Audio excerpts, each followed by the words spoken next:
You're welcome back. This is Newsfile. It's your most authoritative news analysis platform. And here on Newsfile, as always, we put Ghana first. Here in the studio, Nana Kumia is member New Patriotic Party Communications Team. George Ricketts Hagan is MP, Cape Coast South, and former Deputy Minister for Finance. Dr. Theo Echampong is economist and political risk analyst. Good morning, gentlemen. Thanks for making time to join us on Newsfile. Good morning. Right. So, President Mahama has been talking about a 24-hour economy. And Bawumia has had some response for him. It's obvious that Bawumia miscalculated his response because he's been taken on very badly by many people for how he responded to the president. The former president.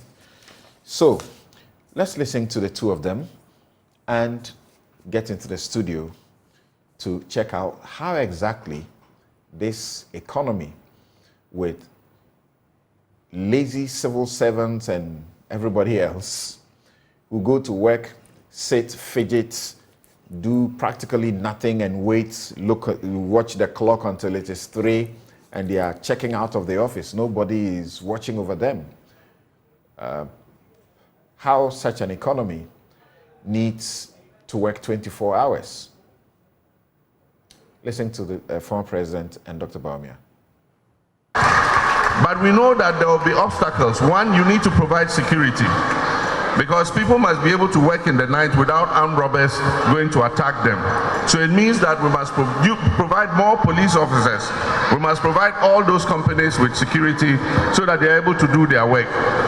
But if we have to provide more police officers and security men, it means we will employ more young people to join the security services to be able to make the 24-hour economy work. And so it doesn't mean that if already 1 or 2 industries are doing it or 1 or 2 companies are doing it, we cannot provide incentives for more of them to do it so that they can provide opportunity for more young people to get work. And so it is our policy, we'll implement it. It's not by force. When we come, we'll open it. The initiative is available. Any company that wants to work a shift system and work more than the 8 hours that they normally work, from 8 o'clock to 5 o'clock, they will sign on and we'll give them tax incentives. Because if you work the extra shift, you will be given tax breaks. Aside from that, you'll be provided with security and everything that you need to be able to employ more people. And so it's a project that we will adopt. We have a group of experts working on it. We'll roll out the policy, and companies that voluntarily want to sign on will be allowed to do so. Today, because of digitalization, the banks, you can transfer money 24 hours. You can receive money 24 hours. Isn't it? So he doesn't understand his own policy. It does not make sense. And I want you to vote in 2024 for Dr. Mahama Bawumia. I will bring a new vision. I will bring new policies, and we will transform this country. John Mahama is the past. Right. So after the reaction, many have written theses, long articles, taking on Bawumia for his reaction. Among others, you had Professor Ransford Jampo asking Dr. Bawumia to focus and stop what he was doing. He said, focus on your campaign, not Mahama's. Then you had Dr. Sada Idrisu say, 24-hour economy, stop throwing shade at John Mahama and tell Ghanaians about your economic policy. There is also the Chalog, it's a group of local government people, and they say they endorse Mahama's 24-hour economy. John Jinapo says 24-hour economy. Bawumia chop bar analysis unfortunate. Adiji Tamaklo says Mahama is determined to introduce 24-hour economy. How exactly do you introduce it? That's what we're going to find out. Dr. Nimoy Thompson, Baumia, Chop Bars, and the 24 economy, and several other people and social media have been busy saying that the Vice President got it all wrong. So let's begin with the man from the NDC. What's the big idea? Thank you very much, Samson, this morning. And my brother, Nana, been a while. Yes. Good morning. Good morning. It's good to see you. It's good to see you too. Good morning, Samson, yourself, and your viewers and those who are listening to us on various devices. It's actually unfortunate. I mean, when I heard Dr. Baumia, someone of his intellect, being an economist, arguably claiming to be the father of digitization and digitalization, would have seen that the tools that he has been championing itself are enablers for 24-hour economy. And therefore, digitization and digitalization by themselves is not the ultimate goal, but to be able to use them as enablers to expand the economy. That's exactly what he said. Well, that's not what he said. I will. Now, we are looking at, and he was saying that, he said something that the 24-hour economy is already here. I mean, hospitals and all the other, essential services are doing. You can them. buy your electricity credit, midnight, and we all See, do that. So that's what he means. You've got to look at, we are looking at 3 economies where 2 of them are actually a subset of a bigger economy. We have essential service economy, which by law, basically, the people who can't even go on strike. Those are the people with the hospitals, the electricity, the water, and what have you. That is an essential economy that in any economy that you go to, those already exist because they are essential services. They have not, they have been deliberately put out there by law so that these services will be given to the people or the citizens. So any economy you go to, that services is already there. Right. Now, there is also a digital economy, which is the one Dr. Baumia has been talking about. That enables you to, even from the comfort of your own home, do transactions, whether it's in the comfort of your home or your home is the office. You can actually work around the clock, 24 hours, moving money and what have you. Then there is a broader one, which is the 24-hour economy. All the 2 economies that I have described to you work, within 24 hours. But then the broader one, which is the 24-hour economy, is the economy that you deliberately put economic strategies in place and measures in place and incentives on both sides. This has been done in Japan and other places, in both sides, where the suppliers of the 24 hours are incentivized in the form of tax reliefs, stimulus packages for it to make attractive. Now, on the other side, you can also induce demand, because that is when there is an abundant supply and there is no demand for it, 24-hour economy will not work. So there has to be some type of inducement. And you can induce demand. When I hear people say, where is the demand? You can actually induce demand. Now, it comes with challenges. So as I said, essential economy will eventually be part of 24-hour economy, and digital economy, which by its design is a 24-hour economy, will also be in there. Now, you need measures, as I've mentioned, deliberate measures, there are going to be challenges. But you've got to look at the challenges, like President Mahama just said, security and other things. You know, law enforcement, the police, is a 24-hour and it's an essential service. So the much broader 24-hour economy that we are talking about is not the essential services that already exist. But Dr. Bawumia says you cannot legislate a 24-hour economy. As I said to you. Which is a fact. No, hold on. Yes, it's a fact. As I said to you, I said an economy that you legislate for it to be operational is an essential economy. That's what we are talking about. Digital economy, you basically don't need, people could do whatever they want in their room. Now, but if you put a deliberate, and I didn't talk about laws, I said deliberate economic strategy doesn't need laws, because what you are doing is to make people voluntarily want to participate in this, and they can only do so if you incentivize them.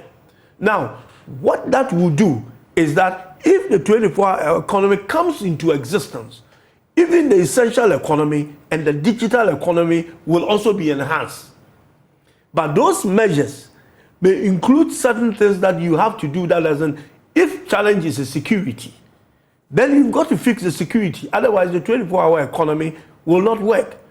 When we say 24-hour economy, it doesn't mean that everybody will have to be working 24 hours. You've got to create a distinction between a public service and the private sector. The public service does not run a factory. If you go to the ministries, as you have said, yes, people come to work whatever time they want and all that. You have to strengthen the 8-hour economy to give you the foundation to build a 24-hour economy. And we've got to look at this as a vision and a much broader picture, in fact, to be able to address the imbalance we have in the public with debt and GDP. It's notorious that there are people who go to work. The government pays salaries but does not have money for operational activity. Yeah, that is another thing we are in the public service. So you mentioned when there is abundant supply. Yeah. Those who are doing the 8 hours are not producing in abundance. I'm coming there. That's what I'm saying. You have to segregate it. You know, if you look at it, you know, like a blanket thing, you will get it all wrong. You've got to cure the things that you need as a foundation to make the 24-hour economy work. Public service, they provide service to the private sector or the citizens. The 24-hour economy in that regard will be supported by digital economy. People don't have to be at certain offices to provide you service. You need a skeleton staff to be able to handle some of these things. The public service is over-bloated. We all know that. Since our time, ghost names, this friends and family and all that. People are being paid for doing nothing. There is no productivity in the public space. As you said, people are paid salary. They don't get goods and services. So where do you expect the productivity to come from? So if you are going to be doing this, you have to look at it holistically. We will have to reduce the public service to the number that will be able to provide a service. If you are talking about economy that is essentially digitally driven, virtually, doesn't sound new to me. Exactly. What's the new thing you are talking about? No, I'm not talking about it being new. I'm using them as a complement, enabler. I'm giving you the enablers that will make 24-hour economy work.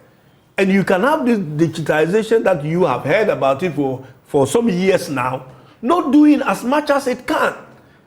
And that if it is proper structured, with the proper strategy, these enablers can be used more effectively and efficiently than is being used at the moment. We are creating a technology that we are not having the full import of, because we are doing. So what are the deliberate things that a John Mahama NDC administration will do for a 24-hour economy? It's right here. It goes into K.T. Hammond's stuff that he presented.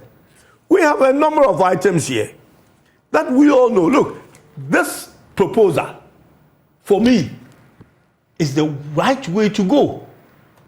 This K.T. Hammond's proposal, right way to go, but problematic because of the approach that they are using. You and I know that we import more than we export. We are, Nana Akufo-Addo, when he came, he told us about Gettysburg economy. We were designed by the British or our colonial masters to be able to send more materials to them in terms of export and receive what we eat in consumption from them. Now we consume so much so that things that, look, when I was a deputy minister of finance, that's when I heard that Ghana doesn't produce toothpick. 8 years today, the story hasn't changed. You go to meetings, conferences, and we are singing the same tune. When are we going to start? So you need, before you can do what he is doing, you need a deliberate policy to be able to, look, let's look at all these items. K.T. Hammond will not be able to tell me probably how much money we spend in bringing all these things in, the data, we bring all these things in. And if we are going to tell the balance, to change our balance of payment, how much rice can we do at this stage? And therefore, what we can't do then becomes the deficit that we need to put some rules on in terms of how it comes in. But if you just come in and say that you are not importing, we are not importing rice, we need an import license. Going back to one of the things your administration will do if you win power for a 24-hour economy will be to impose bans on importation of certain essentials. Not immediately. You need a plan to work that. What I'm saying is that we don't produce enough rice here. So what is it that we can do to be self-sufficient in rice? What this whole thing is, it's about import substitution. This whole document is about one economic phrase, import substitution. This is what this is, nothing else. And so the idea is that we have to get ourselves to become self-sufficient in all these things. What will lead to that? That will lead to setting up these companies, setting up these farms, employing people, working around the clock to be able to get these things done. Once we're able to produce, let's say these companies that you want to get in a night economy, have been around, and the day economy, they have collapsed under the day economy. They are not working. Yes, because we haven't got any deliberate policy to do this thing. So you fix what you have to fix during the day before you talk about it. That's what when I was making the submission, I said to you, we need to fix the day economy as a foundation for building the night economy. That's what I said to you. Okay, just hold your thoughts there, and let's Nana Kumia, I'm sure that you will agree with me that Dr. Bawumia didn't expect that he would take such a bashing for his response. And you listen to people in the NPP and in government, they seem to tone down and not take the particular, path that Dr. Bawumia took. Thank you, Samson, and let me wish our audience a good Saturday morning. You see, Samson, the questions that you ask my brother, Rickens Hagan, are essentially the issues that Dr. Bawumia raised. That's all. The same issues. And in fact, after your questions, there's probably no need for me to speak. Because those are the issues. And those who disagree with Dr. Bawumia, what is the basis of their disagreement? John Mahama announces a 24-hour economy. Dr. Bawumia says, but we already have a 24-hour economy. There is no legal barrier for any business that wants to operate 24 hours. There's no legal barrier. There's no social barrier. It is the presence of opportunity, demand, And if the demand is there, businesses would meet that demand. And if they have to operate more than 12 hours or 10 hours to meet that demand, business would take that decision. But as we speak, our economy has no time limit. Businesses operate up to 6 p.m. Some operate up to 8 p.m. Some operate up to 10 p.m. Some operate up to 6 a.m., depending on the opportunities that are available to where they are. Multimedia operates 24 hours because it is profitable for you to operate beyond 6 p.m. The advertising flows. In fact, after midnight, some pastors have come to tell you there's a market out there, and so they've come and taken your broadcasting after midnight, and you are charging them for it. Many radio stations operate 24 hours because there's economic opportunity, but it's not all. It's not all the radio stations. Those that have economic opportunity or commercial opportunity, they operate 24 hours, like multimedia. Those that don't, because of some factors, they have closing times. So, Dr. Bawumia is asking, what is new? Is it a new thing that is coming into this country? Because we already have a 24-hour economy. Yesterday I was at Tudu. I have a terminal there at Tudu. That terminal never closes. The Tudu terminal never closes. But we have some terminals in this country that close because the economic or commercial opportunity is not there. He's referring to STC terminals. So, state transport. So what you need to do is to enhance the provision of services, public services, that would expand economic opportunity. It includes security. So when you have more police numbers and the police are more efficient, it will provide opportunity for people to set up a business. Street lighting. When I was a member of parliament, I did some street lighting from Swan Lake to what they call the Old Stop. A lot of street lights, very bright. And you know what happened? Kenke selling started on that stretch. Kenke selling. And they were selling the kenke round the clock. But you know street lighting, some of them will last 4 months, some of them 5 months. When those lights go off, the activity ceases, and they will come to me and say, Honorable, the lights are off, we can't work after 8 p.m. So just lighting. My brother here talked about the new initiative, the ban, the restriction that government intends to put on imports. If well done and there's consensus, obviously, this will inure to the benefit of industry because the local market would expand. And so some industries that can take advantage would expand their operating hours. So the bottom line is that the economy 24 hours already exists. What you need to do is keep delivering public services efficiently, and people will respond. Roads, for example, roads is so crucial. Yes, Banana. If it is not the usual sloganeering, but a policy, deliberate, that will be useful to even induce our minds and everybody get our energies to think about it consciously, that we have a 24-hour economy. I'm a lawyer. Countless times, I work late into the night. I can work to the next day, the next morning. But I can't go to court. I work in my office. I can't go to court around that time because the courts are shut. So, if it's a deliberate policy, it will be good.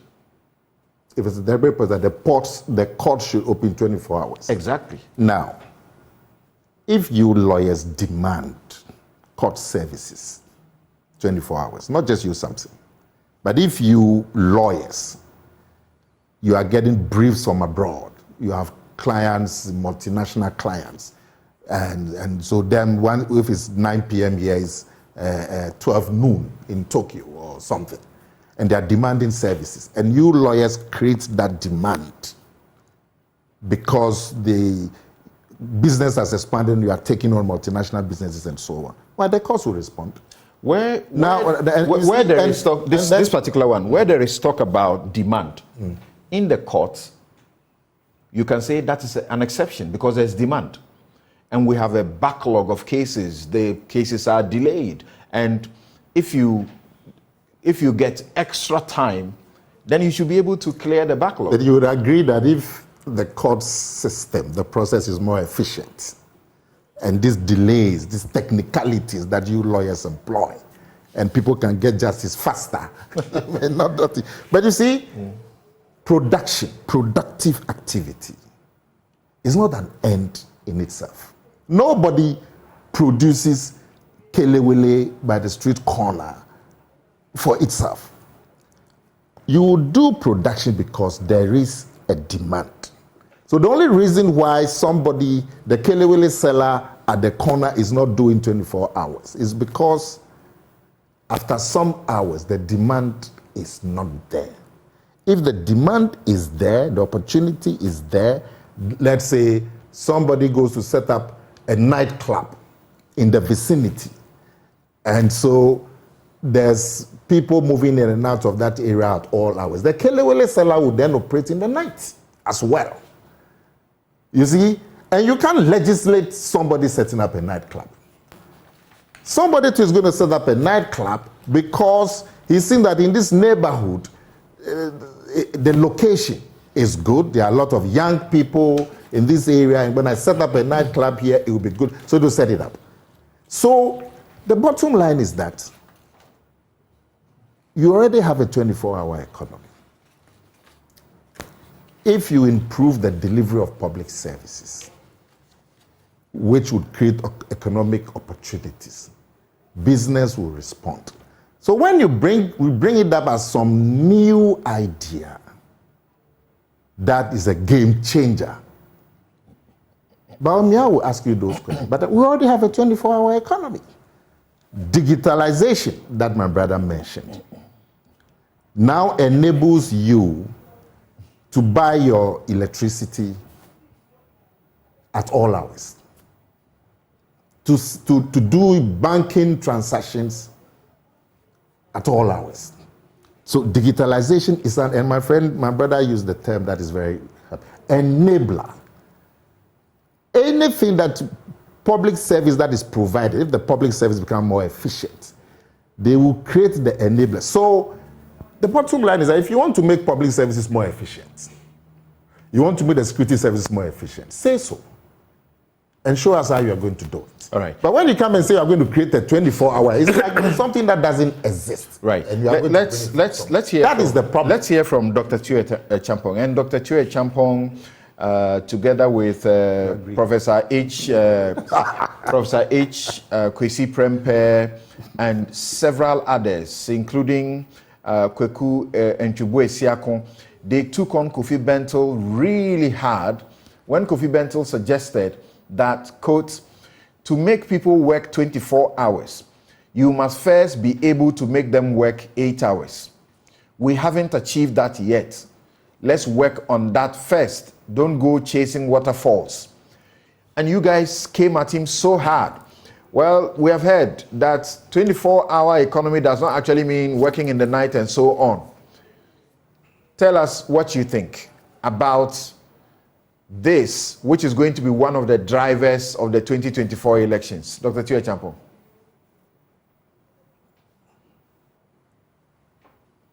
Everyone. And yeah, the campaigning for 2024 has already started, as you can see, with the vigorous policy debates that's happening, across the board. The thing is, the idea itself of a 24-hour economy is laudable, and I make no exceptions or mince words about that. The devil, of course, is in the details, right? And what exactly we want to attain by it. But if you come from the fundamental premise that you want to create more jobs and expand the economic basket or net, then allowing more Ghanaians to work either during the day and or at night on rotating shifts or on weekends is something that is laudable. And again, remember that the world of work, especially since the COVID-19 pandemic, has actually changed, dramatically. There are like three kind of key factors that are driving this.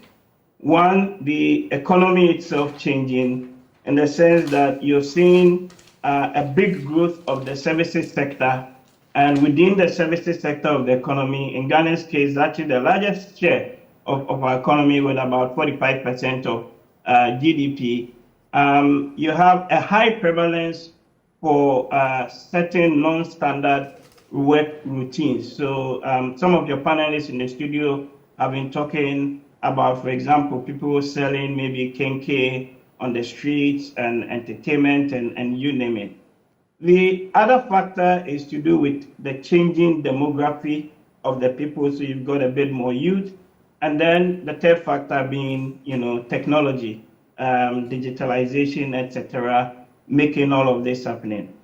We have some elements of a 24-hour economy that is already at play in Ghana and indeed in many other countries in Africa. But what we haven't had over the period is a deliberate effort or plan to actually connect these at a systems level that allows you to operate and run an economy both day and night. And so if you look at examples from other jurisdictions, you take, for example, in London here, in the UK, hitherto the tube or the underground didn't run 24 hours a day. But they saw that there was some latent demand in there. And by allowing people to run and to use the tube at night and ensuring safety, you suddenly had what hitherto was a small demand metamorphosing or booming into a much, much bigger economic opportunity, which ends up creating jobs and expanding the economy. In Australia as well, you have a similar thing at play. And in fact, in Australia, the government of New South Wales, which is where Sydney is, they even have got a 24-hour economy, strategy. And again, it's something similar in trying to create more opportunities and ultimately enhancing jobs and enhancing or deepening productivity. Even in Ghana, you can go back as far as the 1950s. I've seen newspaper clippings, and recently as far as 2016, when I was doing my research for this, where one of the foremost industrialists in the country, the chief executive officer of Reroy Cables, I think the name is Kote Papafio. That's right. Actually put on more businesses, and here I'm quoting the news article, especially those in the manufacturing sector, to operate a 24-hour cycle to help improve productivity. So the idea itself is not bad, and it is laudable. The question that I think we ought to ask and interrogate is, what would it take to actually deliver on this 24-hour economy where people can operate day, night, shifts, etc.? And this goes back to the policy incentives that are at play, and importantly, addressing the bottlenecks that businesses currently face that is hindering them from expanding, right? So for example, if you go to Tema and you take some of the factories there, it is not because there's no demand. The demand, the latent demand is there. But some of these factories are either underproducing or some are actually lying idle. Why? Because the business environment is constraining. So you've got high costs, you've got high taxes, electricity tariffs that are high, and ultimately what that means is that it is far more easier for some of these businesses to either shut shop and import the things from China and other places because it's relatively cheaper than to produce using either local materials and local factor inputs. So I think the conversation for me then really becomes, what should we do to anchor and to drive the expansion of services, the expansion of manufacturing, and the expansion of even the agricultural sector, so that we can run a 24/7 economy, and that by that manner you create the jobs that are needed. In fact, you look at the MPP's own manifesto, something. You go to the 2024, the budget, the 2024 budget, look at paragraph 449 of the budget. And in that 449, 450, 460, the MPP itself talks about creating what they call a night and sports economy, right? And here they want to leverage on the opportunities that have come because of the year of return and beyond the return to deepen tourism and also, deepen people participating in that night economy. So you go to Osu or Oxford and all of these places. So for me, the issue is one of semantics. But the important thing, I think, is really fundamentally, what do you do in terms of policy incentives to ensure that the people that are manufacturing, one, able to utilize local resources for input, and number two, ultimately are able to run 24/7 such that you're able to meet the demand. I've heard people make the demand argument, and I don't fully buy it. And I don't buy it because demand can be created. Demand can be induced in terms of the policy incentives that you offer. And especially in our case, if you look at manufacturing, I have already indicated that some of the companies are actually underproducing. And the reason why they're underproducing or lying idle is not because there's no demand. It's just because the whole business environment, the taxes, the electricity, and all of that really, is hurting them. So It makes sense for them to import. So really, we need to unpack this 24-hour economy. And for me, look at really the policy incentives that are at play. And this is why I think the conversation ought to go. So do you say... Not to rubbish it and to say that, it's a bad idea and it wouldn't work. So you don't say we need to fix the lack of productivity or productive work within the 8 hours first before we think about sort of doing a policy of 24 hours? I don't buy that because you are presenting almost like a binary option to us, right? That you got to do this or the other. Both can be addressed at the same time. You can increase productivity in the day economy, in the public services and things like that. At the same time, whilst deepening, right, the night economy or people participating in that night economy, because there are tremendous opportunities, again, within that, right? If you look at some of the sectors that can benefit from this night economy beyond just what happens in the day, we're talking hotels, we're talking restaurants, we're talking arts, entertainment, transport, storage. I've talked about manufacturing. In the health sector, you've got pharmacies and the likes that can run on, 24/7. Some of them are already doing that. Exactly. But they can be helped to expand because the latent demand I hear the refrain. Wholesale. I hear the word night used over and again. And yet we are being told that it's such a lazy thing to reduce the 24-hour economy to do performing activities in the night. Dr. Nimoy Thompson, for example, says, for some crazy reasons, the adversaries have reduced the idea of the 24-hour economy to having fun at night. Hence, in the 2024 budget, the finance minister tried to upstage Mr. Mahama by promising everything from, quote, a night and sport economy, end quote. That's page 92 of the budget statement. To paragraph 449 to 450. Correct, thank you. To the night economy and tourism, end quote. To the development of Black Star Square into, quote, City Light Center to drive the night economy in Accra and create a welcoming nighttime environment. And also, finally, to the use of astroturfs to create, quote, vibrant night economies, end quote, in their host communities. For the records, the word night appears only once in the 2023 budget in reference to patrols by immigration officers and so on. He says that's not what it is. It's not just about a night economy. It's not about a night economy.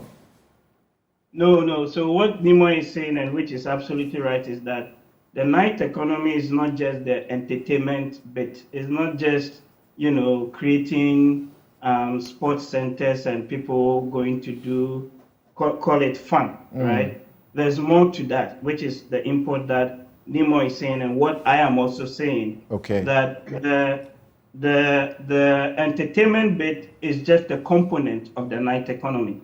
And that if you look at it more holistically, there's a whole range of services and that can be provided and would be captured under that night economy. So I talked about hospitality.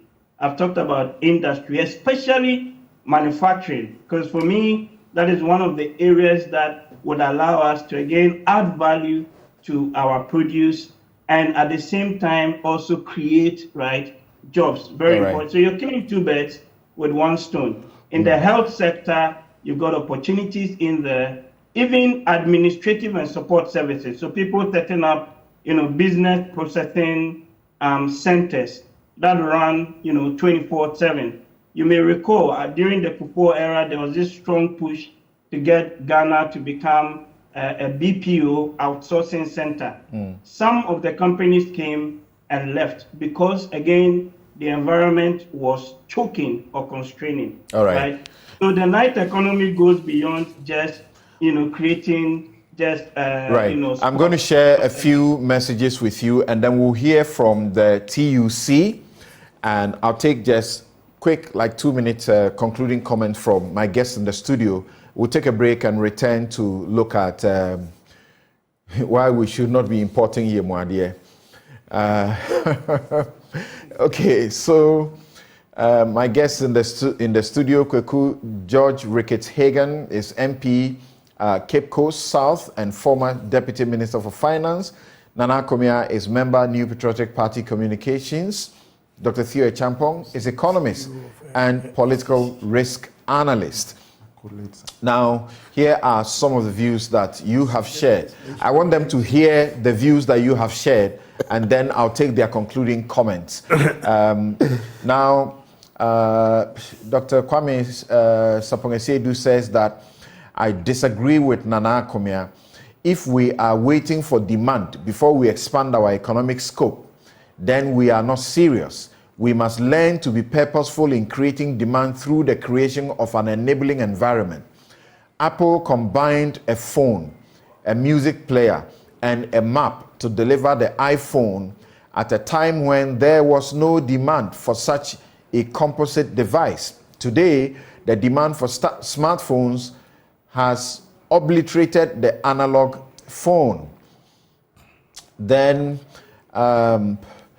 Yakubu Ibn Chambers, he says the intrinsic link between a 24-hour economy and digitalization cannot be craftily separated. Correct. Inherent in a 24-hour economy are digitalization, urbanization, etc. Brothers and sisters, Ghana lags behind the world 1,000 miles, and the electorate cannot afford the luxury of watching politicians wax lyrical without the blue promises and compete for novelty of ideas. Ghana is replete with great developmental ideas, but the lack of implementation has been its bane. Thanks, Yakubu Ibn Chambers.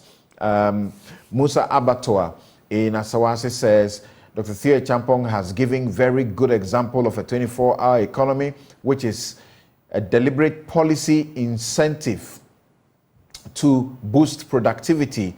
And that's what John Mahama is talking about, and it's refreshing.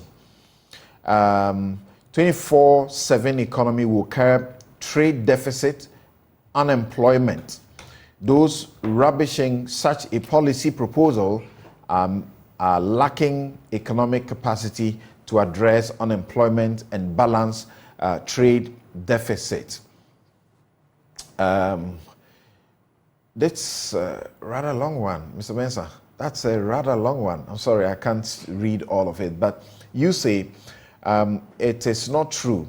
The fact that businesses operate up to midnight does not mean we have a 24-hour economy. The 24-hour economy is not a chance event. It is the result of deliberate effort. Many people share that view. Prince Henry in Koforidua says, Dr. Bawumia is confused with John Mahama's 24-hour economy, thus comparing it to chop bar economy. Dr. Bawumia and the NPP must tell us what they can do and stop ridiculing John Mahama's 24-hour economy.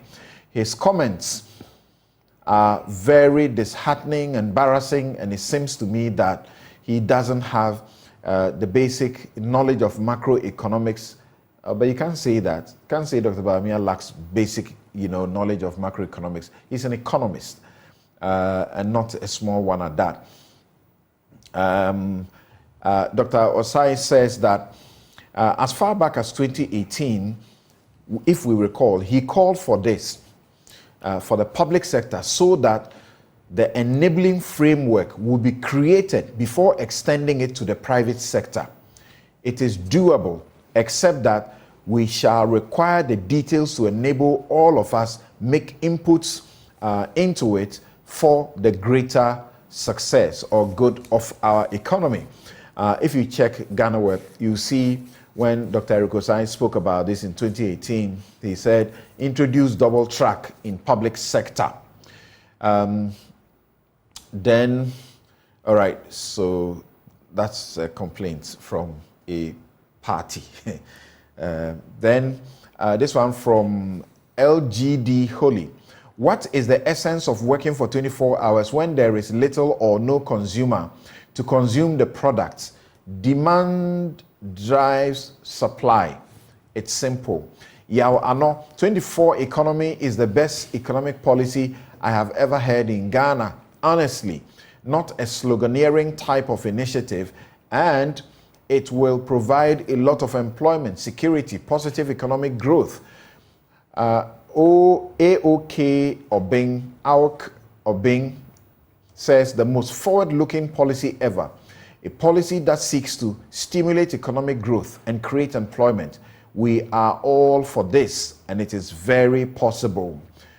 Junior Masaudu says, if we stop the unnecessary attacking and criticism on the policy and try to ask relevant questions on how to practicalize it, it will be more than feasible. Then Ambassador Tick says, nothing feasible. It's already working in Ghana.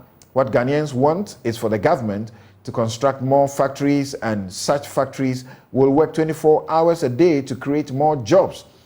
But relying on the already existing factories to work 24 hours is not a feasible policy. And this is where I break with Kofi Bento coming in again. He says it will be useful to hear the proponents define what they mean by 24-hour economy. If they do, we will all realize that we already have most of that. What is missing is a deliberate policy, an effort to build that up even more. I am supportive of higher productivity and 24 hours of work, but I am weary of politicians making unprocessed promises leading to expensive failures like Commander Sugar Factory and bad implementation of the free SHS. I insist that if we don't improve the system for supervising daytime work, we will just pay people to go and sleep at night. Well, already we are paying people to sit in the offices doing nothing.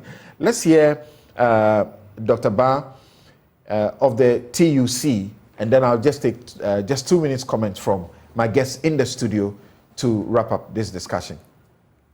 We are also very interested and we are eager to know a lot more about his great idea of a 24-hour economy. I think this one, comrade, you have to take your time. Because I can imagine the amount of jobs that this kind of thing will create. That could be the game changer. I'm telling you that you have opportunity in this country. We work 24 hours, 3 shifts.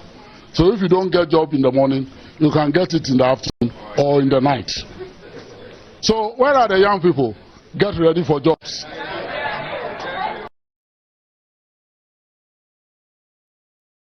You heard the TUC speaking directly to former President Mahama on that plan.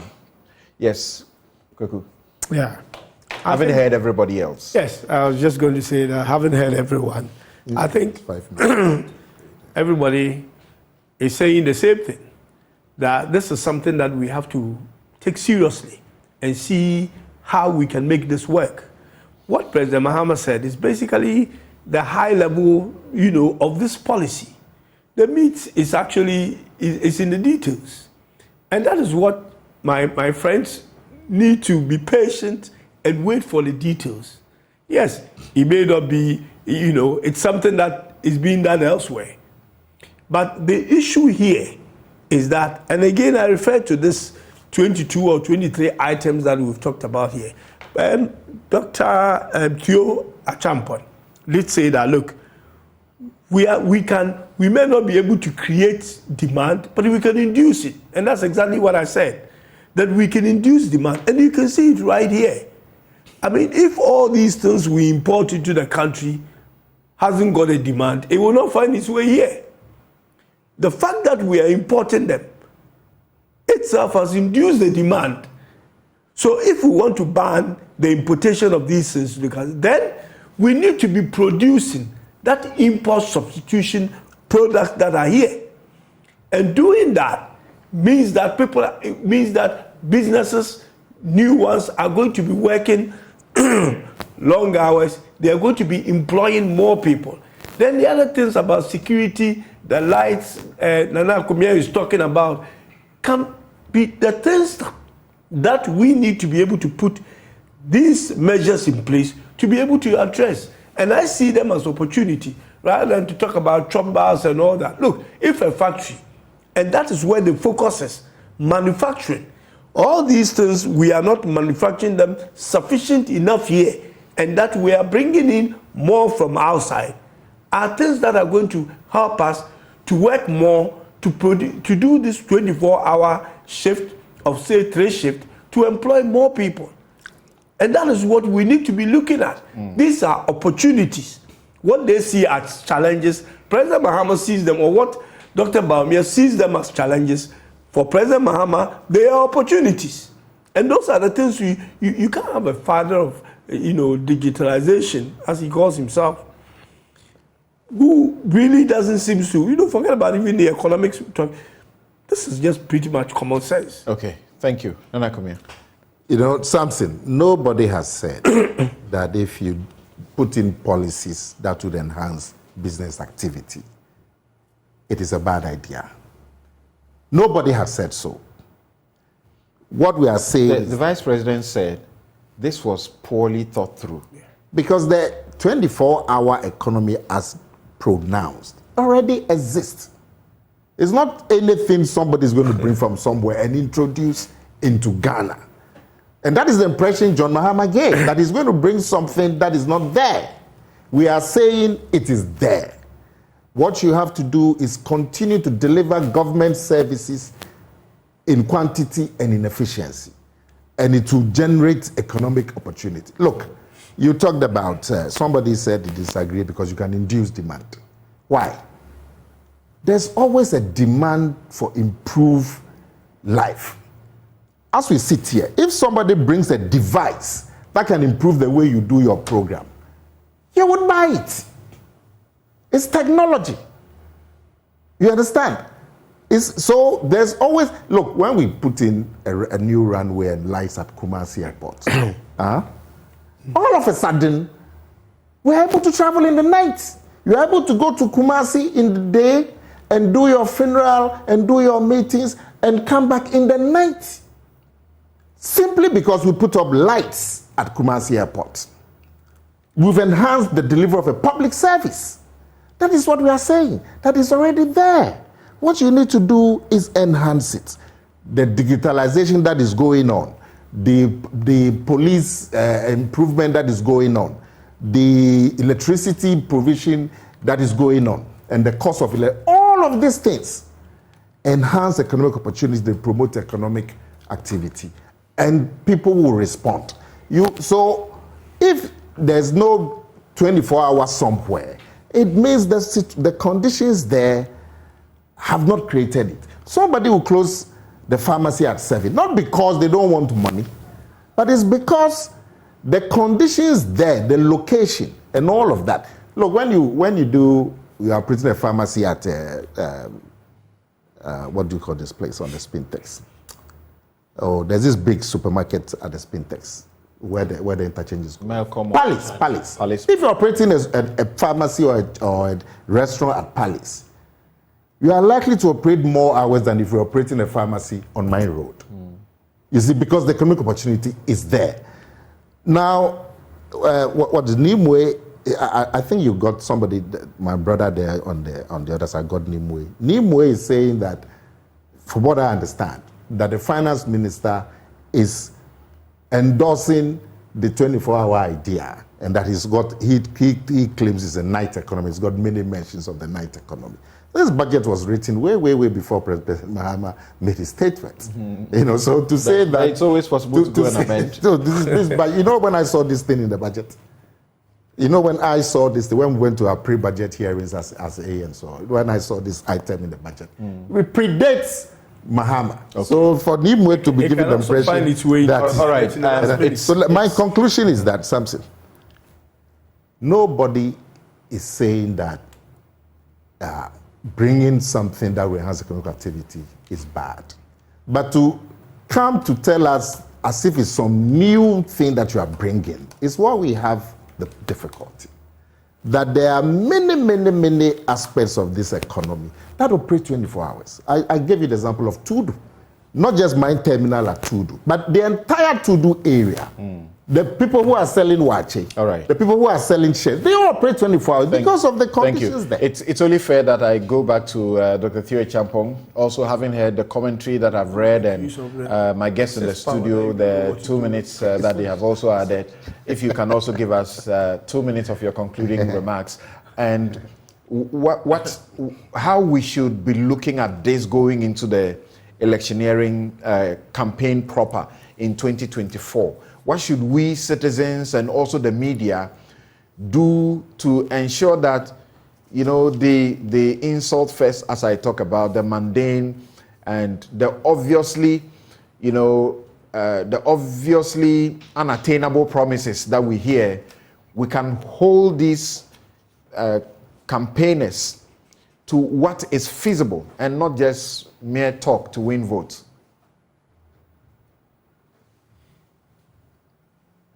I indicated earlier, number one, I fully support the idea. It is laudable. We must all help, in a sense, fine-tune it and make it sort of implementable in that regard. And that goes to the heart of the question that you're asking. For me, I think from what we have seen over the last 7 to 10 years, we need to push our politicians to be much more forthcoming in terms of the details and the rigor of some of the policies that they are planning or proposing to implement. And I think, of course, the manifestos are yet to come out, and the parties are even yet to select their running mates. So it sets up a very interesting 2024 to look forward to. But one last quick point on this, which I think for me is also interesting from the political stance, which is that it comes across to me that this particular policy proposal, the 24-hour policy proposal, has taken the MPP by a bit of a surprise, if for want of a better word, you know, and therefore you're getting this pushback, right, from the outside. And some of the commentary I have seen and heard is not even necessarily about, let's look at the merits or not of the policy, but it looks as though just because it is coming from the NDC, then it's a bad idea.